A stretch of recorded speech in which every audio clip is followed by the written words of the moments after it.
Hello students, we cannot easily spot colorful butterflies, lizards and grasshoppers because the colors get camouflaged with the surroundings.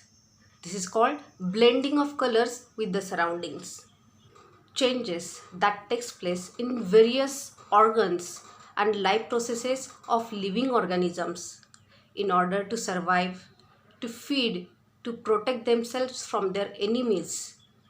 Various changes takes place depending on the surrounding and geographical conditions are called adaptations. Always remember, adaptation is not a sudden process. It is gradual and continuous. Differences in the structure and appearance of present day animals and animals of thousands of years ago are the adaptations that occurred according to prevailing conditions. It is our duty to conserve this diversity. Darwin's theory of evolution. Great scientist. Charles Darwin, a biologist, studied numerous types of plants and animals and suggested that only those organisms are likely to survive which can best adapt themselves to a changing environment. This is called the theory of survival of the fittest.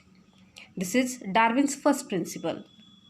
If an organism is born with a new beneficial characteristic and is able to survive, this change is preserved in the next generation.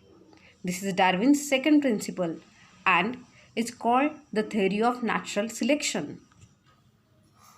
Classification of living organisms. What kind of criteria is used to classify living organisms? There is a huge variety of plants and animals present on the earth and it is very difficult to study them one by one. So there is a need of classification.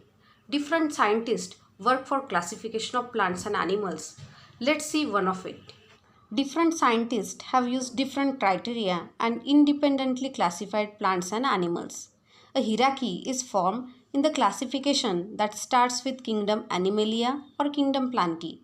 Further groups and subgroups are formed depending upon basic similarities and differences. This is called the hierarchy of classification. Here in this chart you can see there is a hierarchy of mango and human. Let's see mango. Mango, it comes in kingdom Plantae.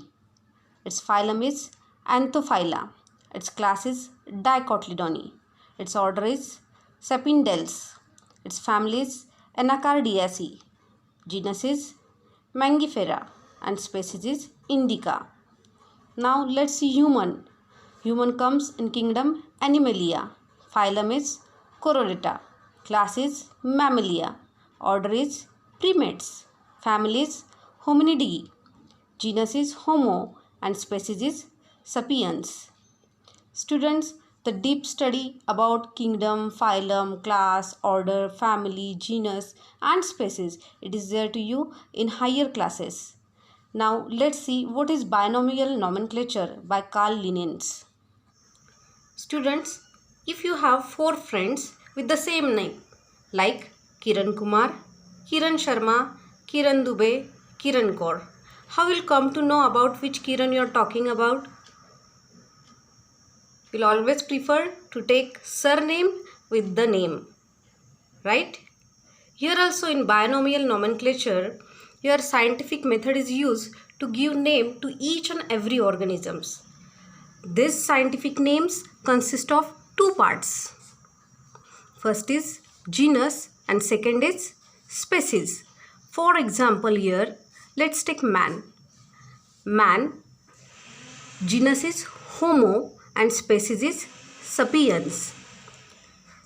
Then mango, genus is Mangifera and species is Indica.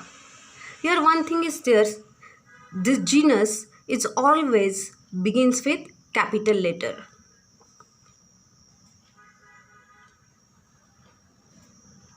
And species is always begins with small letters.